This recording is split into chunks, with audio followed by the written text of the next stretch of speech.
Hello friends, ఆహారంగా ఉత్తరేణి అనే శీర్షిక మీద కొత్త కొత్త ఆహార పదార్థాలు నేర్చుకుంటున్నాం కదా. పోయినసారి పార్ట్ 1 ఉత్తరేణి ఆకుల్ని ఎండబెట్టడం దాకా నేర్చుకున్నాము.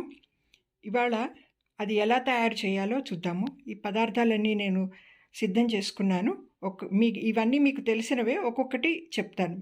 తెలిసినవే అయినా వాటిని ఎట్లా వాడాలి అనే పద్ధతిలో ఒక్కొక్కటి మళ్ళీ చెప్తాను. ఇది పొట్టు ఉన్న మినపప్పు అండి. నేను ఎప్పుడు పొట్టు ఉన్న ఈ బద్దలాగా విడిగా అమ్ముతారు, ఆ మినపప్పుని నేను వాడతాను. ఇది జీలకర్ర, మెంతులు. నేను ప్రతి కూరలోనూ మెంతులు వేస్తాను. ఇది శనగపప్పు. శనగపప్పు కూడా ప్రతి దాంట్లో వాడతాం మేము. ఇది మా ఇంట్లో మేము చేసుకునే పద్ధతి చూపిస్తున్నానండి. తర్వాత ఆవాలు. ఓకే. తర్వాత ఎండుమిరపకాయలు. నేను కాశ్మీరీ చిల్లీ కూడా వాడతాను. అయితే ఇప్పుడు ప్రస్తుతం నా దగ్గర కాశ్మీరీ చిల్లీ లేదు, తయారు చేయడం లేట్ అవుతుందని నేను ఉన్న మిరపకాయలు వాడుతున్నాను. ఈ మిరపకాయలు తప్పకుండా మీరు ఒక క్లాత్ తీసుకుని వాడే ముందర క్లీన్ చేసుకోవాలండి. దాని మీద తెల్ల పొట్టు ఉంటుంది, అది క్లీన్ చేసుకుని ముక్కలు చేసుకుని లోపల చూడాలి, ఏమన్నా ప్రాబ్లం ఉందా లేదా, శుభ్రంగా ఉన్నాయా, ఏదైనా పురుగు పట్టిందా అని. అలా చేసుకున్న వాటినే వాడాలి, శుభ్రం చేసుకున్న వాటినే వాడాలి. కరివేపాకు అండి. కరివేపాకు నేను కొమ్మలతో సహా వాడతాను. ఈ రెమ్మలు అంటారు కదా, ఆకులు తీసిన తర్వాత చిన్న కాడలు ఉంటాయి కదా, ఆ కాడలు కూడా వాడతాను నేను. నువ్వులు, కొద్దిగా నూనె. ఇంత నూనె అవసరం లేదండి, కొంచెం నూనె కావాలి. రాళ్ళ ఉప్పు అండి. నేను రాళ్ళ ఉప్పే వాడతాను. రాళ్ళ ఉప్పుతో ఉండే రుచి మిగతా వాటితో రాదు. తర్వాత పసుపు, తగినంత పసుపు వేసుకోవాలి. తర్వాత వెల్లుల్లి రెబ్బలేమో అలవాటు ఉన్నవాళ్ళు, కావలసిన వాళ్ళు వేసుకోండి, మిగతా వాళ్ళు అవసరం లేదు. ఇవేమో ఎండబెట్టుకున్న ఆకులండి. ఇంత ఎండిపోవాలి, అస్సలు తడి లేకుండా బాగా ఎండాలి. నాకు 3 days పట్టింది. ఓకేనా? ఇప్పుడు తయారు చేయడం నేర్చుకుందాం. ఆకు నీడలో ఆరబెట్టుకోవాలండి, ఎండలో ఆరబెట్టకూడదు. మబ్బుగా ఉన్న ఎండ అయితే మబ్బుగా ఉన్న ఓపెన్ ఎయిర్లో ఆరబెట్టుకోవచ్చు. పోపు వేసే విధానం, ప్రాపర్ పద్ధతులు చెప్తాను. ముందు మూకుడులో నూనె వేసి అడుగంతా అంటేలాగా పుయ్యాలన్నమాట. అలా వేసిన తర్వాత స్టవ్ వెలిగించాలి. ఖాళీ కడాయి స్టవ్ మీద పెట్టి వెలిగించకూడదు. ఫ్లేమ్ పెద్దగా ఉండకూడదు, సిమ్లో ఉండాలండి. ఖాళీ కడాయి మీడియంలో ఉన్నా ఉండొచ్చు, సిమ్లో ఉన్నా ఉండొచ్చు. అంతేగాని పెద్ద మంట మీద పెట్టి వేయించకూడదు పోపు ఎప్పుడు. ఖాళీ కడాయి ఫ్లేమ్ మీద పెడితే మెటల్ని బట్టి గ్యాసెస్ రిలీజ్ అవుతాయండి. అందుకనే ముందర కడాయి పెట్టి దాంట్లో నూనె పూసి తర్వాత స్టవ్ వెలిగించాలి. ఇప్పుడు వేస్తున్నంత నూనె అవసరం లేదండి, కొంచెం తీసేస్తాను. చాలా నూనె తీసేయచ్చు. మెంతులు, ఆవాలు జస్ట్ ములిగేదాకా, వాటన్నిటికీ నూనె తడి తగిలేదాకా ఉంచుకుంటే సరిపోతుంది. మెంతులు, ఆవాలు వేసుకున్నాం కదా, అవి అన్ని వైపులా వేగేలాగా కదుపుతూ ఉండాలి.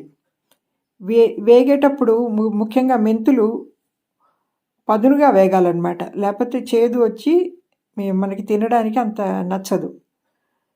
తర్వాత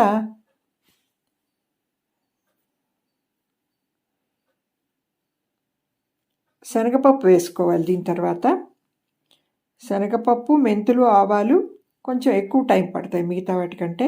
కదుపుతూ ఉండాలి, కంటిన్యూస్గా కదుపుతూ ఉండాలి. అయితే ఇక్కడ ఈ వేయించేటప్పుడు ఏది కూడా నల్లగా మాడిపోకూడదండి. తర్వాత మినప్పప్పు తొందరగా వేగిపోతుందన్నమాట, తక్కువ టైం పడుతుంది. అందుకని ఈ శనగపప్పు తర్వాత ఇప్పుడు మినప్పప్పు వేసుకోవాలి. కంటిన్యూస్గా కదుపుతూనే ఉండాలి. బద్దలు, గింజలు అన్ని వైపులా వేగాలి. మనం కదుపుతూ ఉండకపోతే ఒకవైపే వేగి బాగుండదన్నమాట. తర్వాత ఇవి వేగుతున్నాయి కదా, మంచి సువాసన వస్తుంది. ఇప్పుడు ఎండుమిరపకాయలు కలుపుకుంటున్నాం. ఈ ఎండుమిరపకాయలు వేశాక ఇవి కూడా కలపాలి బాగా. తర్వాత కరివేపాకు,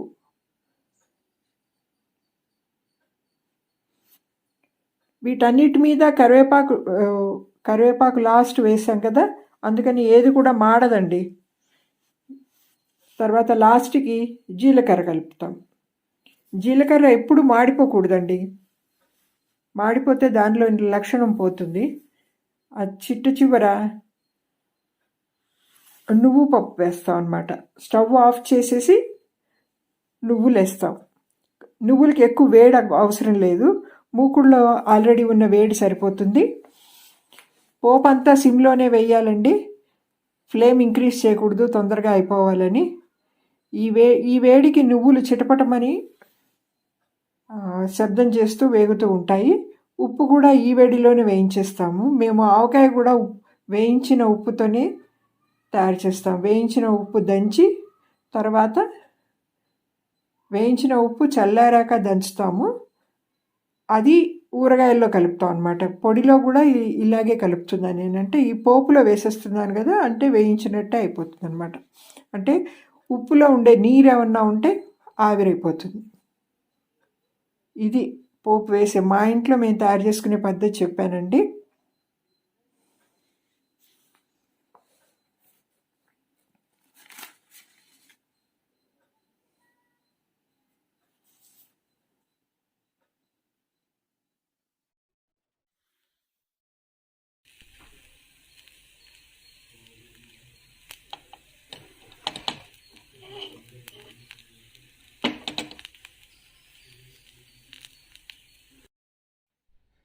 వేయించుకోవడం అయిపోయాక పోపును తీసుకొచ్చి బల్ల మీద పెట్టానండి.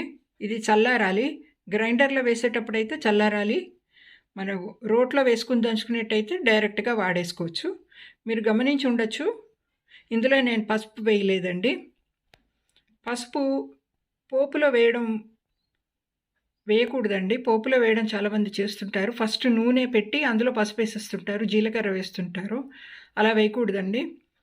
పసుపు ఎక్కువ వేడి తగలకూడదు దానికి. అలాగా జీలకర్ర కూడా నేను లాస్ట్ వేయడం గమనించుంటారు మీరు. జీలకర్ర కూడా నూనెలో వేస్తుంటారు చాలామంది, అది కూడా తప్పండి. ఇది మా ఇంట్లో మేము చేసుకునే పద్ధతి, నేను చేసే పద్ధతి చెప్తున్నాను.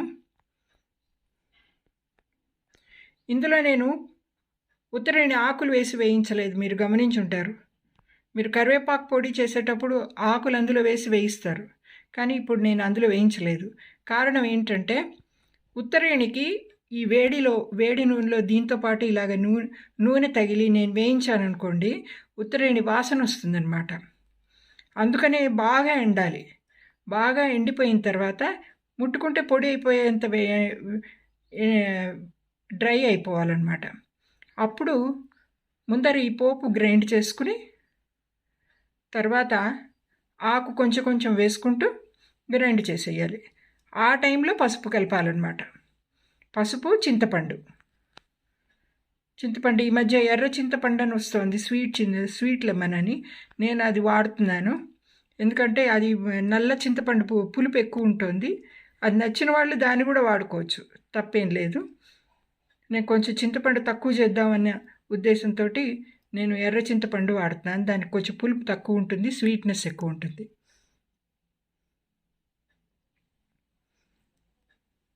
ఇప్పుడు ఇది చల్లారాక గ్రైండ్ చేస్తానండి. రోట్లో వేసేటైతే డైరెక్ట్ ఇప్పుడే చేసేయచ్చు. నేను రోట్లో కూడా వేస్తుంటాను, ఇప్పుడైతే గ్రైండ్ చేస్తున్నాను.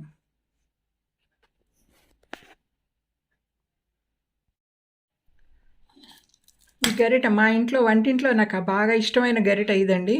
వాడడానికి చాలా కన్వీనియంట్గా ఉంటుంది, లోతు ఎక్కువ ఉండదు, అన్నిటికీ వాడుకోవచ్చు. రైస్కి వాడుకోవచ్చు, కూరలకి వాడుకోవచ్చు, పోపులు వేయడానికి వాడచ్చు. పుట్టి దోశ ఒక్కటి తీయడానికి రాదు, కానీ ఫ్లాట్గా ఉన్నట్టు ఉంటుంది, అన్నీ పడతాయి. I love this spoon. ఇదిగోండి చింతపండు, ఇది ఎర్ర చింతపండు, స్వీట్గా ఉంటుంది కొద్దిగా. ఇదేమో నల్ల చింతపండు. తెలియని వాళ్ళ కోసం చెప్తున్నాను అనమాట. చాలామందికి తెలిసే ఉంటుంది.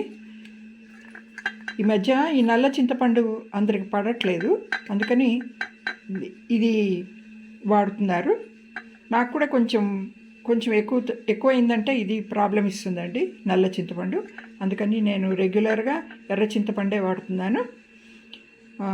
ఇప్పుడు దీనిలో ఉన్న పుల్లలు అవన్నీ తీసేసుకొని శుభ్రం చేసుకోవాలి. ఎందుకంటే ఈ పుల్లలు తీసుకోవడం కంపల్సరీ అండి, ఎందుకంటే ముద్దలా ఉంటుంది కదా, అందుకని గ్రైండ్ అవ్వదు ఆ పుల్లలు.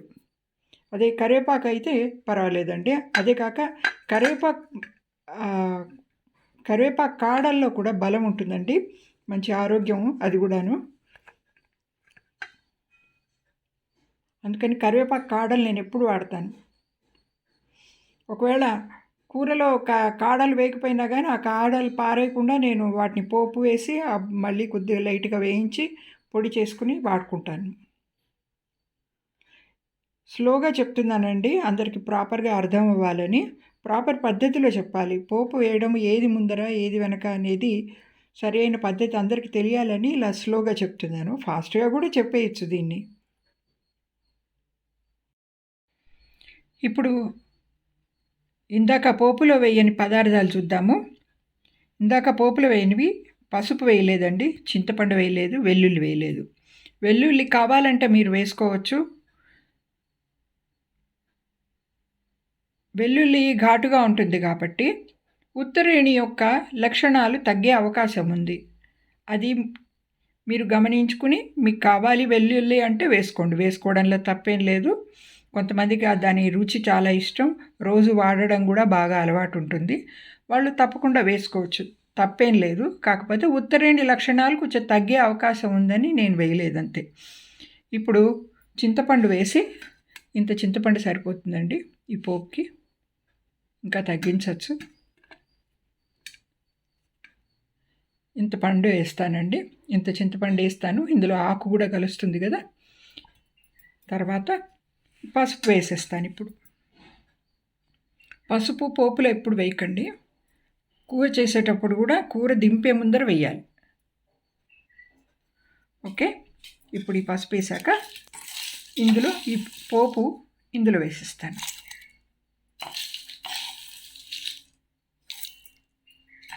కొంచెం నా గ్రైండర్ గిన్నె కూడా చిన్నగా ఉంది కాబట్టి ఫస్ట్ పోపు వేసేస్తాను, తర్వాత కొద్దిగా గ్రైండ్ చేసుకుంటూ ఆకు కలుపుతాను. మొత్తం గ్రైండ్ చేశాక చూపిస్తాను.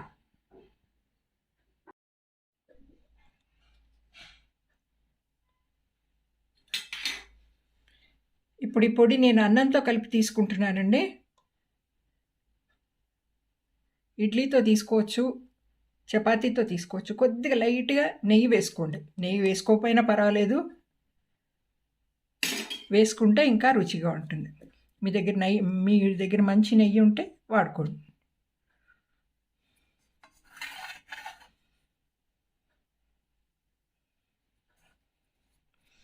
ఇప్పుడే మా వారికి పెట్టానండి, చాలా బాగుందని చెప్పారు.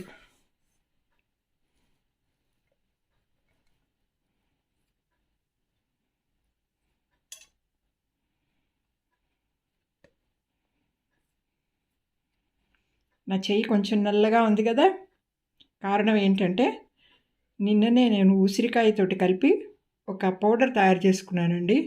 ఆ ఉసిరికాయ దాని గురించి నల్లగా అయింది చెయ్యి.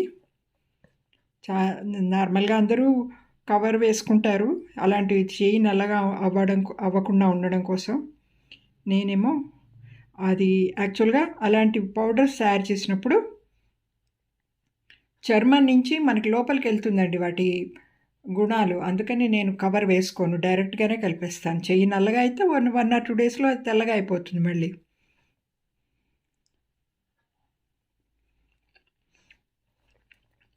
ఎక్సలెంట్గా ఉందండి, మీరు ట్రై చేయండి, కామెంట్ పెట్టండి, మీరు తయారు చేసుకుని యూజ్ చేసి నాకు కామెంట్ పెట్టండి. ముందు మా వారికి నచ్చిందంటే చాలు, ఆయన ఒక్కటే పద్ధతిలో తింటారు, రకరకాలు ట్రై చేయరు. నేనేమో దానికి సరిగ్గా ఆపోజిట్. ఆయన కష్టపడి ఆయనకి ఎలాగా వీలవుతుందో ఆలోచించి చేస్తుంటాను వంట. పోయినసారి చేసినప్పుడు చాలా బాగుందన్నారు, అందుకనే ఈసారి కూడా చేశాను. స్వీట్ టామరిండ్ వాడడం వల్ల దీని రుచి వేరుగా ఉందండి. మీరు కూడా ఎంజాయ్ చేయండి తీసుకుని. ఈసారి ఇడ్లీలో కూడా తీసుకోండి. ఇదిగోనండి తయారైన ఉత్తరేణి మసాలా పౌడర్. ఇందులో ఒక ఐటమ్ నేను ఇందాక చూపెట్టలేదు, అది ఏంటంటే ధనియాలండి. ధనియాలు నా దగ్గర ఇప్పుడు మొన్ననే నేను పౌడర్ చేశాను ధనియాలు, అందుకని పోపులో వేయలేదండి. యాక్చువల్గా కొంచెం ఒక 1 or 2 స్పూన్స్ ధనియాలు కూడా పోపులో వాటితో పప్పులతో పాటు వేయిస్తానండి. అయితే ఈ ధనియాలు నేను స్పెషల్గా తయారు చేస్తాను, అది ఉట్టి పౌడర్ కాదు, వేరే కొంచెం ప్రొసీజర్ ఉంది దానికి. ఆ పౌడర్ ఆల్రెడీ తయారు చేసుకున్నది నేను ఇందులో కలిపేశాను అనమాట గ్రైండ్ చేసేటప్పుడు. ఆ ధనియాల పొడి ఇందులో కలిపి నేను గ్రైండ్ చేశాను. ఇప్పుడు ఇంకా నేను యాడ్ చేయండి వెల్లుల్లి. మీకు నచ్చిన దాన్ని బట్టి, మీ ఇంటి అలవాట్లను బట్టి మీరు వెల్లుల్లి కలుపుకోవచ్చు. ఇంకా పసుపు, సాల్టు ఇలాంటివన్నీ కూడా మీరు తినే అలవాటుని బట్టి వేసుకోవచ్చు.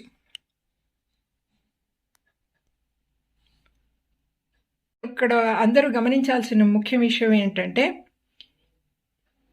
ముఖ్యంగా ఇలాంటి మెడిసినల్ ఫుడ్ లీవ్స్ అనమాట. ఇవన్నీ మనం ఆహారంగా తీసుకోదగిన మెడిసినల్ ప్లాంట్స్. ఆహారం అంటే రెగ్యులర్గా తీసుకునేవని. ఇవి ఒక వ్యాధికని కాదండి, ఇది అన్నిటికీ పనికొస్తాయి. ఇప్పుడు పాలకూర దేనికి అని అంటే చెప్పడానికని రక్త వృద్ధికి మంచిది అని అలా చెప్తారు, కానీ దాని ఉపయోగాలు చాలా ఉంటాయి. అలాగే ఉత్తరేణి ఉపయోగాలు కూడా చాలా ఉన్నాయి, కరివేపాకు ఉపయోగాలు కూడా చాలా ఉన్నాయి. బ్లడ్ ఫ్లోకి పనికొస్తుందండి, వెయిట్ రిడక్షన్కి బాగుంటుంది. ఇవన్నీ ఇంటర్ రిలేటెడ్ కదా. బ్లడ్ ఫ్లో బాగుండాలి అంటే మనకి కొవ్వు కరగాలి. కొవ్వు పెరిగిపోయి ఉంటే బ్లడ్ ఫ్లో చాలా కష్టం అవుతుంది. అందుకని ఇది ఒక్క విషయానికని కాదండి, అన్నిటికీ పనికొస్తాయి ఇవి. ఇదే కాదండి, చాలా నేను తర్వాత చెప్పబోయే విషయాలు కూడాను. అన్నం దేనికి పనికొస్తుందంటే రైస్ మనం ఏం చెప్పగలం, అది మనం చాలా కాలం నుంచి మన శరీరానికి అలవాటు పడ్డది ఆ రైస్. బియ్యం మనం ఎక్కువ వాడతాం మనం సౌత్ ఇండియాలో. దాని ఉపయోగాలు ఏంటి, అది ఎలా పనిచేస్తుంది అంటే చాలా ఉంటాయి. అలాగే వీటన్నిటివి కూడా అంతే. ముఖ్యంగా ఎవరైనా వెయిట్ రిడక్షన్ కావాలనుకునే వాళ్ళు తప్పకుండా వాడండి. స్టీల్ బౌల్లోంచి తీసి మసాలా పౌడర్ని బాటిల్లో పెట్టుకున్నానండి. సాధ్యమైనంత వరకు పికిల్స్, పౌడర్స్ బాటిల్స్లో పెట్టుకోవడానికి ట్రై చేయండి. మీరందరూ చక్కగా ఈ పౌడర్ని తయారు చేసుకుని మీకు నచ్చిందో ఎలా ఉందో కామెంట్ బాక్స్లో పెట్టండి, చూసి ఆనందిస్తాను.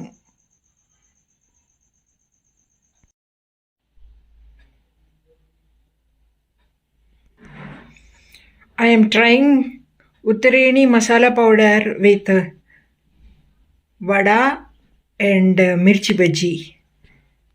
New combination which I never tried earlier.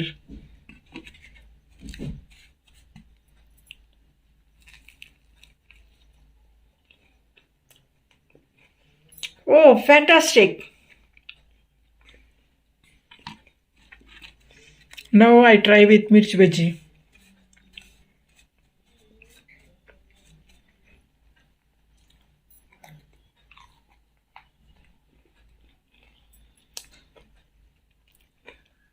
New variety, very good. I have to pat myself for getting this good idea. Okay, bye bye friends. Enjoy your life.